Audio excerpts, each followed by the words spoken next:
Thank you so much. I hope this, I know that was very nice. Thank you, Callie. And I know that we're inching closer to lunch, so I'll try and be entertaining at a minimum. So to get us started, I wanted to talk a little bit about just why my brain is a little funky today. I flew in last night. We had our Slack Frontiers conference yesterday. And so I flew in after helping to run that all day. So if my brain's lagging a little, it's that Las Vegas energy hitting me hard today. So thank you for having me. I'm really excited to talk about this topic.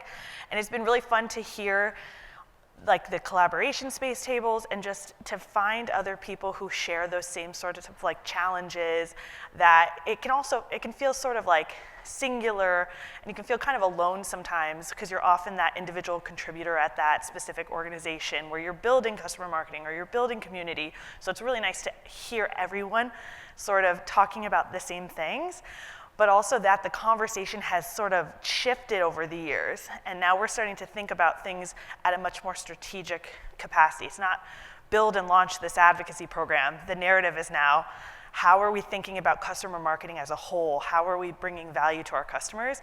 And it's been really cool to see that translated today in the sessions. So enough about that. Today in this session, I'm gonna talk about how customer marketing, a key ingredient is value, and it's a complicated topic. It's a weird word. We'll get into that. And then I have a framework that is something I just kind of whiteboarded a few years ago, and it's just a way to make a very complicated topic of building a customer marketing program super simple, and to make sure that those value touch points for our customer are at the center of everything that you're doing. So we're saying that over and over, but what does that actually mean? So hopefully today we'll dig into something that we can sort of like workshop at the end, so we're actually like contributing and engaging in the session a little as well. Okay, so about me, I made this slide originally when I got a new manager, and he was like, didn't know anything about me, and I was like, how do I introduce myself to somebody who doesn't know me or doesn't know what I do? And I've just sort of started building upon it over the years, and like this is important because I'm not representing one specific company up here today. I'm representing just like holistic experience over the last 7-8 years. I started my career in nonprofit, worked with international exchange programs for the Department of State. I moved into education tech. I was in ed tech for about 5 years. I learned how to be a marketer and like a B2B SaaS human during that time. I did everything from PR to events to content marketing and built the community there at Schoology. Moved into Calibra, where I will shout out my former colleague Mindy's here. I was so excited that she's here. And that was interesting. It was big data. So it was really interesting, a moment for me to take some of these ideas and start to see if I could repeat them in different industries or with some different personas. So validating some of these approaches over time. Do they work? How do I adapt them? And now I've been at Slack for about 8 months. You know, Slackforce, as many of you know, it was acquired by Salesforce, so it's like working at Slack and Salesforce. So it has been really interesting to see that wide swath of the tech industry. And this content that I'm talking about today is relevant to all of it. It doesn't matter if you're a nonprofit or if you're working at Slack or Salesforce. This is the conversation happening at every one of those companies anytime I've been there. So value. It's such a weird word. It's very buzzy. To me, it's like one of those corporate, like align or ping or synergy. You know, it's like it sort of gets like conflated after time. So I'm like the biggest hypocrite with that because you will actively hear me use those words, but I also think they're satirical in a way as well. So I both participate and mock it at the same time. But this word's incredibly important because people in an organization are demanding value at all times. And everybody's definition of this word value is extremely different. So I thought it might be interesting to do a little audience engagement moment where I would ask a few questions. I wanted to see how many people have customer marketing in their title. You can just kind of raise your hand. Okay. How many of you have community in your title? Okay, awesome. Wow. How many of you are responsible for like product communications or newsletters or driving adoption of a product? Life cycle marketing. Okay. How many of you are responsible for all of that in your role? Okay, interesting. That's interesting. Okay, how many of you have maybe 2 to 3 years experience in this field? Okay. What about 3 to 5-ish? Okay. What about 5 plus? Oh my God, okay. Isn't that cool though to see like how this is getting more mature as a industry? That's really interesting. So the last question I'll ask is, how many of you are individual contributors in your role? You are responsible for just doing and building. Awesome. How many of you are people leaders? Okay, that's like a 50-50 split. Interesting. Okay, that's an interesting frame of reference to bring to thinking about building the programs, or at least when we're all talking about what we're talking about today. So we all have different perspectives that we're bringing to the room, and value is not different. For a boss, well, let's start at a company level. How many times, do we hear, we're like, somebody said earlier, like, Slack is a customer-centric organization. Calibra was a customer-centric organization. We're all customer-centric organizations. So at that highest level, value at that organizational level is revenue for the business. It's customers that are not going to churn. It's that retention, that customer satisfaction. But it's also that mission, that vision, the core value that the brand of the company embodies. At Slack, we have the digital HQ. We had Calibra, it was being a data intelligent organization, or Schoology was advancing what's possible in education. These like lofty mission value focused statements that we as a company were trying to bring to the market. And if you were associated with our company, we were gonna take you to that destination. That's value at that like macro level. If you think about your boss, they're like, I need numbers. Tell me how your program is performing. Like, how can I roll that up into that larger value framework? Or if it's me, maybe it's the health of my programs. How many references am I collecting, and how does that turn into the numbers that I feed my boss, who feeds to my boss's boss? All of that's value. It feels very quantitative, feels very transactional. But then there's the customer. And if we're really a customer-centric organization, why are we focusing so much on that train of communication, of value, of metrics, of quantity?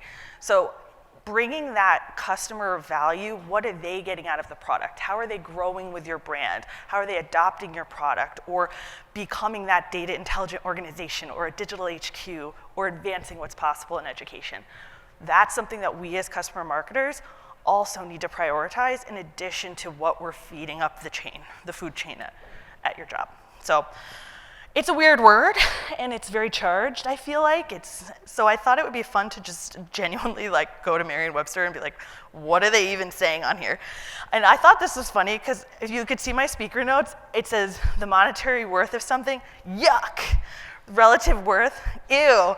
Like calculation, measurement, gross. Like, we have like this adverse reaction to these like super quantitative numbers because it doesn't feel good.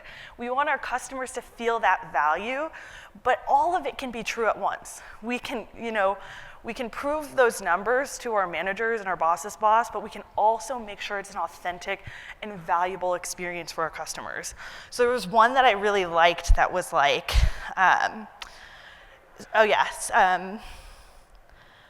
it was like, my speaker notes are cut off, but it's on there. Yeah, there we go. A fair return or equivalent in goods, services, or money for something exchanged.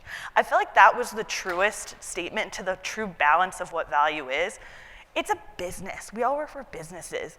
And it's this weird, you'll go on LinkedIn, you'll see these people talking about like, I always put my customer first, like rah, rah, and I'm like, yeah, I know, but like, how do you get money to support them? How do you get money from your business unit to build the programs that help them succeed? It has to be that give and take. And if you're honest and fair, if you're fair and reasonable about that exchange of goods and services and authentic about it, you'll be successful, I think.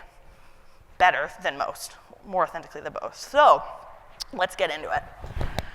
You want to lead with the authenticity and build programs that drive that value. So it's okay, your customers, you're not tricking them. They know you need to do this to sell your product, and it's okay. It's like, okay, everybody can calm down about it. The most success I've had is just leading with that like frankness and that openness with customers. Like, I know that so-and-so educator that I would work with really loved speaking. They really wanted to build their own blog. And like, they knew I needed to fill our content marketing process or function. That's an exchange right there. There's a give and a take to that relationship that's genuine and authentic. It's helping both of us succeed. And the more I'm supporting them and championing them, it's helping me to provide that value down that long chain I described in the beginning. So it's just everybody getting comfortable with that is super important. And I think starting your customer marketing function with community at the center as that foundational component of your program, it helps to build that trust and credibility. You're providing value from the jump, and it just helps as you kind of ladder on those advocacy components as you go. So how do you define value? I just wanted to dig into it to just be super clear about this concept of like the give and the get. Only your customers or your audience can tell you what it is that they want. And it can be as bespoke as one-to-one, like maybe you're working with a specific account that wants to achieve something, and you can build that partnership plan together. Maybe it's one-to-many through I have tons of experience with Influitive. How can you help customers along their life cycle and reach their needs, grow their career, have those moments of value? I think like here it's pretty obvious, like if they've bought your product, they want to be able to use it well. They want to be good at their jobs. They want to, they want to ROI on the value of buying your product. So starting there to make sure that their journey with you is successful is key. Then you can really get to know who the people are. And then there's always these human types of, human nature. Like you want to be recognized. Maybe they're an individual contributor who's bounced around and they're not feeling validated. This is your opportunity to get to know, Bob Smith and figure out what it is to Bob Smith that you can make, their journey with your brand more successful. And oh yeah, they're getting better at your product too. So all of that, I think, I'm not going to go through everything on here, but there's lots of motivation as individuals who work at companies to be stronger, better professionals and grow in your career. There's lots around being great in the industry and getting your product. If you bought a product and you're sort of trying to keep it and get it sticky within your organization, maybe you can help them drive adoption programs. There's a million ways that you could dissect this. But these are just sort of some ideas on the left about what's that intrinsic motivation, and make sure you're asking those questions. On the right here, which I think it's the right, yeah. On the right here, an easy custom, these are different, just fun ways that you could translate some of these ideas to program. Thought leadership, customer experience and support, making sure that you're connecting and networking your customers with each other. There's a million other ways. We've covered a lot of them in the other sessions today, so I won't go ad nauseum into it, but that's why I feel when you have a foundation of customer marketing that is centered on community, that feeling will naturally translate to value over time. So I think about a customer marketing strategy. This is sort of this is not rocket science, and every time I share it, I'm like, it's not really that revolutionary, and I feel a little almost embarrassed about it, but it's surprising that people just don't think this way. So it's just a very simple way of anything I do, whether it's a macro program, I'm thinking customer marketing for an organization, or I'm thinking about this awards program. I'm going to do this set of activities, and it cycles back into each other. If you're not doing a full discovery process, you're not talking to your customers, you're not talking to your internal stakeholders, you're not, looking across the organization to see every customer-facing program that exists and that isn't currently aligned, you're doing yourself a disservice.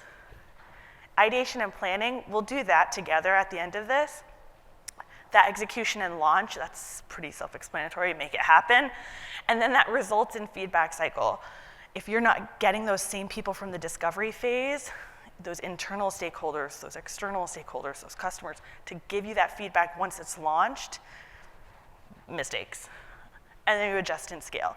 And if you're not adjusting and scaling, that's a problem too, because like customers, if your customers are reaching an end state or growing with your program or product, you know, I used to have this joke, I used to call it like the life cycle of an advocate, because I had this one advocate that I, you know, they were part of the 20 that at Schoology, and then they were with me for 5 years, and I was like, how do I continue to make their life interesting and still want to, I'm not doing the same stale programs over and over. It's the same kind of concept.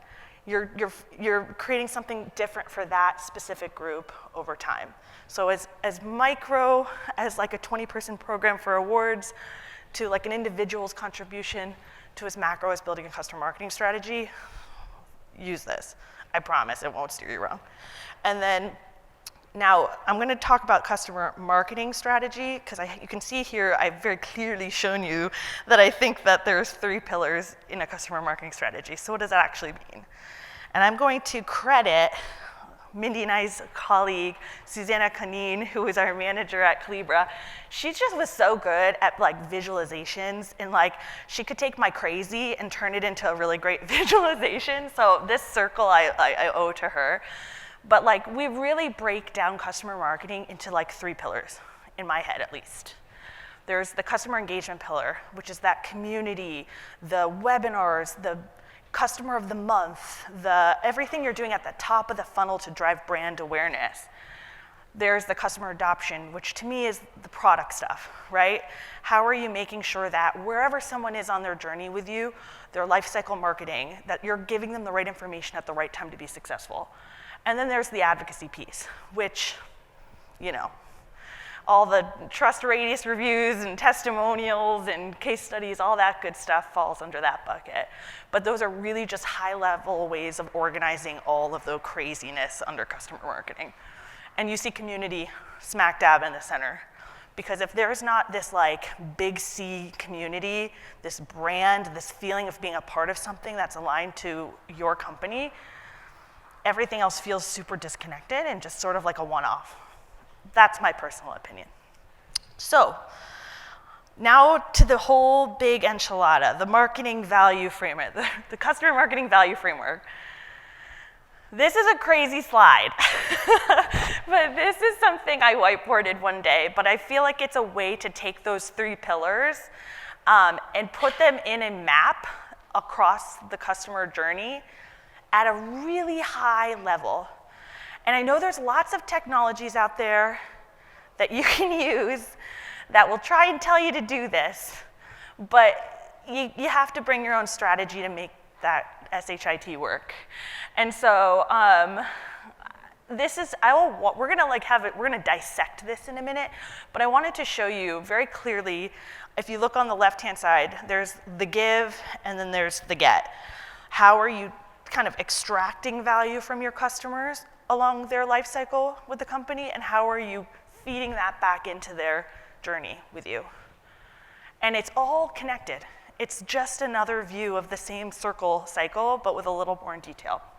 So that framework, you'll see it again, so if it's like, you're like, what was that? That was a lot. I wanna just talk about leveling it up.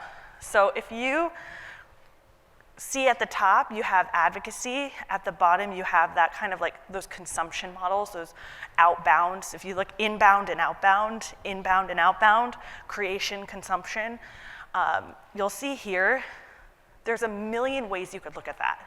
It could be as simple as, this is how we do one-to-many customer marketing. And it's like, you know, you have this system, you set up the customer lifecycle, and you know your milestones, and you have that set up in your Influitive or your Marketo or whatever, and you're using that to automate those milestones and reach out to the masses. Or you could build bespoke programs. Like, if you were to take a look at this one more time, perhaps you know your customer is between their first use case and an additional use case. Maybe there's an engagement plan you're building with them to take them to the next milestone. So it's just meant to be a visual map to help you rationalize the crazy of it all and actually make it all make sense in the larger context of your organization. Because you may not own half of these things, but if you have a vision for how they play together, it helps you make those arguments for collaboration. Anyway, so those are some ideas for how you might, you could be working on a portion of that. You could be, have all 3 pillars fleshed out at once. Maybe you're just getting started at your program and you're starting with community. You can take it any way you want. It's just a frame of reference. But I think what's super important about this model is it puts the journey right in the center. And we'll talk about what that means a little bit more deeply in a second, but if everything you're doing as a customer marketer isn't aligned to where your customers are in their journey with your product, they're never gonna see the value.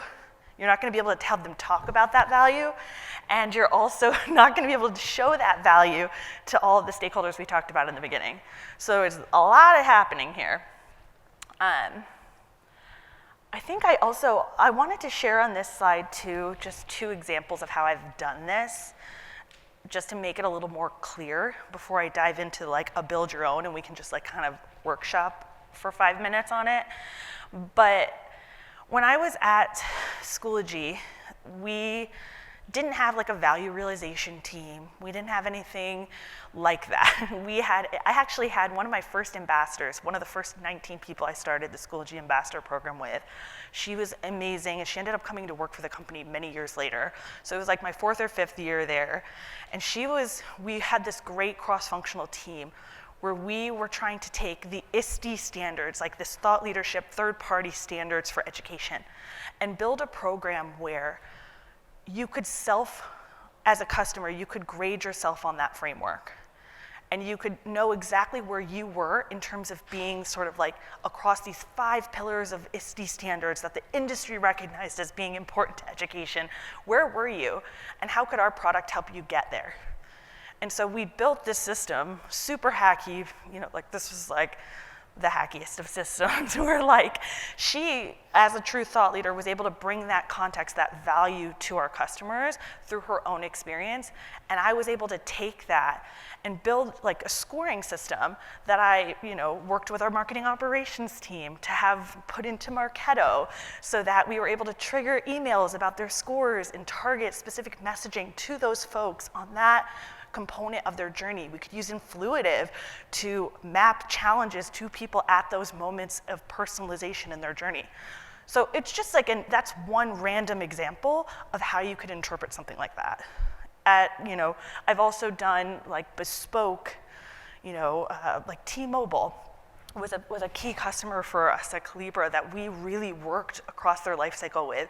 Once we started to engage with them, we followed them for a year or 2, and we watched them kind of adopt new use cases. And so that's, if you're thinking about it from a singular customer perspective, if they're on this journey with you and they've done all of the advocacy and there's not additional use cases or they're not reaching this, there's no end state because you're a B2B SaaS company. There's always going to be new products and new use cases. So you should always be trying to help them move along. So yeah, that's kind of an example, because it's a little complex and it's a lot there. So I want you to think of it in 2 real examples of how you could interpret something like this. So in this part, I'm just going to dissect it. But first, make sure you have the right people involved. This is a cross-functional times a million kind of program. So, if you're lucky enough to have a value realization team that knows what use cases are or knows what the success that your customer should be aspiring to is, that's not always the case. It really depends on the size of your company, and that's kind of a nascent team in a lot of organizations. You can still kind of map things out without them, but it has so much more value for the customers if it's truly tied to what they can achieve with your product. So I've just used this sort of again as a foundation as you're doing anything net new in terms of program building. But I started with like a line. I was like, okay, this is gonna represent time. This is their time, time as a customer. What are some common milestones? We didn't have a team that was gonna tell me this information, so I just sort of made it up. You know, time of purchase. Okay, we know everybody is gonna buy it. What do they do right after? There's gotta be an onboarding email and communication, right? What information do they need at that time? What types of advocacy can they talk about at that time? There's a story to tell at any point during this journey in many different types of content formats. Think about that. After onboarding, they've fully implemented, they're live. That's a milestone. What other communications are being triggered? What types of webinars are they getting? What types of challenges are they receiving in Influitive? Is that a moment in which I can finally, start to nurture them to try and tell their case study when they finally achieve that first use case? What about the second use case? Maybe it's not sophisticated enough that there are multiple use cases. Maybe it's just a new product or a new way of doing work, just a new opinion that you want to feature on your blog. How are you continuously building to engage those people, but also move them forward in your journey as a customer?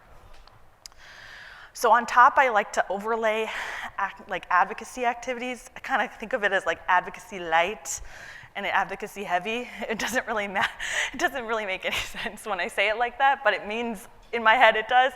But if you think about after implementation, what are the kind of things? They could answer questions about their experience. They could, be quoted in a press release. They've done something with you and they've hit a milestone of value. Level 2 here, they've reached a use case. They've found success in some way with your product. These are the types of things you can actually extract advocacy-wise from them. And then as you get past multiple use cases, this is where that interesting brand conversation comes in, right? That what was I saying? What is a digital, HQ? What is a data intelligent organization? What is that big mission, chunky statement value as a company? You want to work with your teams to say, if they've done XYZ, when does it mean they've reached that? Do they ever reach that? You want them to feel like they're moving towards something holistically, and we want to celebrate that. But if you're going to sell that mission and vision at the company level, the advocacy activities have to align to it. The journey has to take them there. And sometimes people aren't thinking this way, but as being the customer's champion, and you're seeing that they're moving with you as a customer, and they're not reaching this sort of evolved end state, you kind of can raise the alarm and say we need to start thinking about what this really means because it's not resonating with the market. So it's something to keep in mind as you kind of continue to build sort of new use cases, or you see these some of these hero use cases, or you can just start to relaunch the cycle. And when you get all this great content and advocacy, you want to create consumption programs. What are you doing with your community? Or what's your monthly webinar? How are you using all of these pieces of advocacy activities and feeding them into the marketing cycle? So I think that that's pretty straightforward. It's a lot there, but it's not as super complex. It's just meant to be a way to rationalize everything together.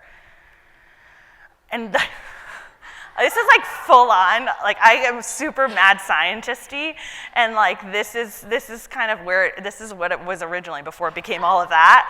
I did this back in a conference room 3 or 4 years ago, but it's it resonates still. So to sum it all up, you have to show up consistently across the life cycle for your customers as their champion. You need to make sure they're getting value at every step of the way, both with the product they purchase, but in all of the customer marketing activities that you're making them participate in.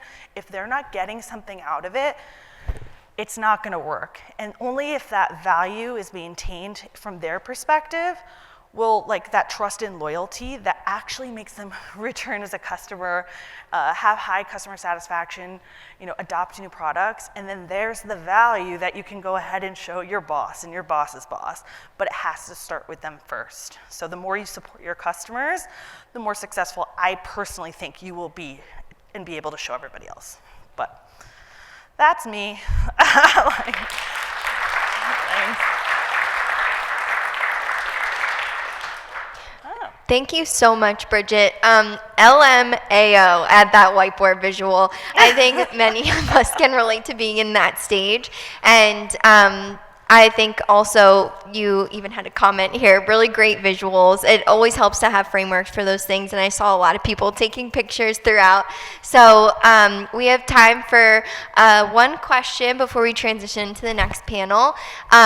I asked the last question, so I will pick the first. But so would love to hear what you would say about when customer marketing should enter the customer's journey. You showed us a lot of options around how to engage advocates, and if you had to recommend the moment where it needs to start, what would you recommend? That's hard. I think there's a story to tell all the time. I really do. I always say this, like you can tell a story at any moment in their journey. So like point of purchase, like should it be in their contract maybe? If you're at a really big company, yeah. If you're at a small startup, why not ask them what their vision is and put together a blog on, you know, the CEO's vision for how this giant value framework is going to impact the future of XYZ. Huge. And then check logo, check new content piece. You can tell your boss, the boss's boss, everybody's excited. Awesome. Actually, I didn't ask that last question, so I don't want to leave that out. How do you personalize or appeal to intrinsic motivations while still focusing on scale? That's really interesting. I think that's when you start, when you're working with that many people, I think you have a technology in place that allows you to help get real-time data, not only at like the account level, but so you get data from across your customer base, but you'll also know like at an account, like who is doing things, you know, what are they doing and why are they doing? You start to see those trends through the technology and the automation there. So I think you can then start to you can take a step back, take that feedback, adjust it and scale it into the way you're running your programs and say, maybe I need to start looking at personas or industries and reconfiguring the journey to add a new layer for financial services or for data scientists because they're not interested in what I'm doing with the marketing teams or whatever. So I think it really depends on having technology that can scale at that point and giving yourself the room to breathe and look at the entire picture in like a map-like format like that so that you can make smarter choices and just, you don't have to do all of it, you can do some of it really well. Awesome, like having that framework to ground you really supports you with that. Yeah, 100%. Brilliant. Well, thank you so much. What a great talk. We all really appreciate it. Thanks. Yeah.